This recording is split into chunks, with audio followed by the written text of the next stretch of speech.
जब मरते हुए कर्ण ने पूछा आखिर मेरा क्या दोष था, फिर श्री कृष्ण ने बताया महाभारत का युद्ध ऐसा भयानक युद्ध था जिसमें बहुत से दिग्गज और शक्तिशाली योद्धाओं ने कौरवों और पांडवों की तरफ से लड़ाई लड़ी और अपने प्राण त्याग दिए।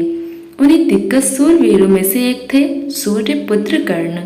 ये तो सभी को पता है कि उनके जन्म होने के बाद से लेकर मृत्यु तक उन्हें कितनी ज्यादा यातना झेलनी पड़ी थी। अपने साथ हुए इन अन्यायों को लेकर महाभारत के युद्ध में मरते हुए कर्ण ने भगवान श्री कृष्ण को सवाल किए थे और आज हम आपको यही बताएंगे कि वो सवाल क्या थे और श्री कृष्ण ने उन सवालों के क्या उत्तर दिए थे।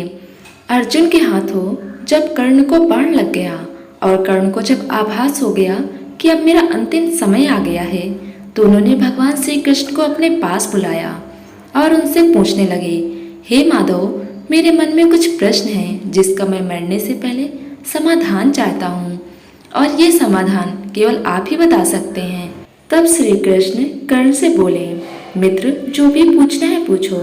कर्ण बोले, हे माधव, जन्म से मुझे मेरी माँ ने त्याग दिया। एक अवैध बच्चे के रूप में जन्म लेने में मेरा क्या अपराध था। उसके बाद क्रूर द्रोणाचार्य ने मुझे शिक्षा देने से मना कर दिया क्योंकि मैं सूत पुत्र था। क्षत्रिय होते हुए भी मैं क्षत्रिय नहीं था, इसमें मेरा क्या अपराध था।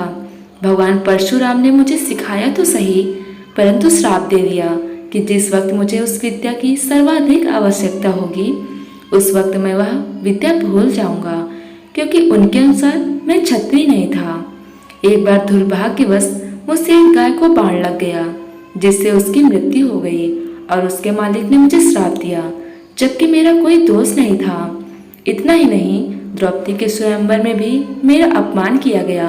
माता कुंती ने मुझे आखिर में मेरा जन्म रहस्य बताया, किंतु अपने अन्य बेटे को बचाने के लिए जो भी मुझे प्राप्त हुआ है दुर्योधन से ही हुआ है, तो अगर मैं उसकी तरफ से लड़ूं तो मैं गलत कहाँ हूँ। कर्ण के प्रश्नों को सुनने के बाद भगवान कृष्ण ने मुस्कुराते हुए उत्तर दिया और कहा, कर्ण, मेरा जन्म कारागार में हुआ। जन्म से पहले ही मृत्यु मेरी प्रतीक्षा में घात लगाए थे। जिस रात मेरा जन्म हुआ उसी रात माता पिता से दूर किया गया। माधव ने आगे कहा, तुम्हारा बचपन खड़ग, रथ, घोड़े, धनुष और बाण के बीच उनकी ध्वनि सुनते बीता है। मुझे ग्वाले की गौशाला मिली, गोबर मिला और खड़ा होकर चल भी नहीं पाया उससे पहले ही कई प्राण घातक हमले झेलने पड़े। कोई सेना नहीं, कोई शिक्षा नहीं, लोगों के ताने ही मिले कि उनकी समस्याओं का कारण मैं हूँ। तुम्हारे गुरु जब तुम्हारे शौर्य की तारीफ कर रहे थे, मुझे उस उम्र में कोई शिक्षा भी नहीं मिली थी। जब मैं 16 वर्ष का हुआ तब कहीं जाकर ऋषि संदीपन के गुरुकुल पहुंचा। तुमने अपनी पसंद की कन्या से विवाह किया। जिस कन्या से मैंने प्रेम किया वो मुझे मिली ही नहीं और उनसे विवाह करना पड़ा जिन्हें मेरी चाहत थी या जिनको मैंने राक्षसों से बचाया था। जरासंध से बचाने के लिए मेरे पूरे समाज को यमुना के किनारे से हटाकर एक दूर समुद्र के किनारे बचना पड़ा और युद्ध के रण छोड़कर जाना पड़ा, जिसके कारण मुझे रण छोड़ भी कहा गया। अगर दुर्योधन युद्ध जीतता है तो तुम्हें बहुत श्रेय मिलेगा। धर्मराज युधिष्ठिर अगर जीतते हैं तो मुझे क्या मिलेगा?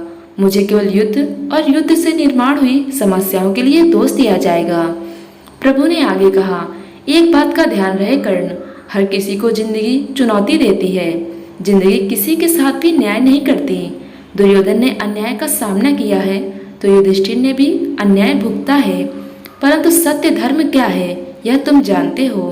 कोई बात नहीं, अगर कितना ही अपमान हो, जो हमारा अधिकार है वो हमें ना मिल पाए।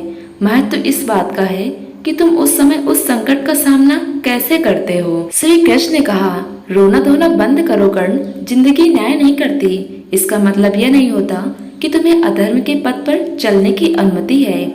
आज तुम्हारा वध निश्चित है। कर्ण ने दोबारा श्री कृष्ण से प्रश्न किया, मैं मृत्यु के लिए तैयार हूँ, लेकिन मेरे सामर्थ्य का क्या? तब भगवान श्री कृष्ण ने कहा, यह सोचो कि तुम्हें छल से मारना पड़ रहा है, इससे बड़े सामर्थ्य की बात क्या होगी? तुम्हारा रथ भूमि में फंस चुका है, उसका पहिया तुम्हें निकालना ही पड़ेगा। यही कालचक्र का नियम है। और उसी समय छल पूर्वक अर्जुन को तुम्हारा वध करना पड़ा। यहीं से धर्म की नींव रखी जाएगी और धर्म के लिए यह सब करना ही पड़ेगा। इसलिए जितना भी तुम्हें रोना धोना था यह सब बंद करो। तुम्हारा सामर्थ्य यह दुनिया जानती है और आने वाले युगों तक तुम्हारा नाम हर किसी की जुबां पर होगा, सूर्यपुत्र महारथी दानवीर कर्ण। तो दोस्तों, आपने जाना श्री कृष्ण और कर्ण के बीच का संवाद। अब आपको बताते हैं मृत्यु के दौरान सूर्यपुत्र ने भगवान से क्या मांग की थी। जैसा कि सभी को ज्ञात है कि कर्ण एक दानवीर राजा थे, जिसके कारण श्री कृष्ण ने कर्ण के आखिरी समय में भी उसकी परीक्षा ली और कर्ण से ब्राह्मण के रूप में दान मांगा। तब दानवीर ने दान में अपने सोने के दांत तोड़कर भगवान श्री कृष्ण को दे दिए। इस दानवीरता से प्रसन्न होकर भगवान ने उन्हें वरदान मांगने को कहा। कर्ण ने वरदान के रूप में अपने साथ हुए अन्यायों को याद करते हुए अपने अगले जन्म में उसके वर्ग के लोगों का कल्याण करने को कहा। दूसरे वरदान के रूप में श्री कृष्ण को जन्म अपने राज्य में लेने को कहा और तीसरे वरदान के रूप में अपना अंतिम संस्कार ऐसी जगह करने को कहा जिस धरती पर एक भी पाप ना हुआ हो। भगवान ने कर्ण के सभी वरदानों को स्वीकार कर लिया, परंतु तीसरे वरदान को लेकर प्रभु चिंता में आ गए और ऐसी जगह सोचने लगे जहाँ कोई पाप ना हुआ हो। जिसके बाद संपूर्ण धरती पर ऐसे स्थान की खोज की गई, किंतु माधव को ऐसी कोई जगह नहीं मिली जहाँ पाप ना हुआ हो। परंतु श्री कृष्ण अपने वचन से बंधे हुए थे और सिर्फ उनके हाथ ही ऐसे स्थान थे जहाँ कोई पाप नहीं हुआ था। इसलिए कर्ण का अंतिम संस्कार भगवान ने अपने हाथों पर दुर्योधन के सहयोग से किया और कर्ण को दिए सभी वरदानों को पूरा किया। इस तरह से दानवीर कर्ण का अधर्म का साथ देने के बाद भी भगवान श्री कृष्ण ने उनका अंतिम संस्कार कर उनको वीर गति के साथ बैकुंठ धाम भेजना पड़ा था। आज की इस वीडियो में बस इतना ही। हम उम्मीद करते हैं कि हमारी वीडियो के जरिए आपको कई सवालों के जवाब मिल गए होंगे। अगर ये वीडियो पसंद आई हो तो इसे लाइक करें और चैनल पर नए हो तो चैनल को सब्सक्राइब करना ना भूलें। धन्यवाद।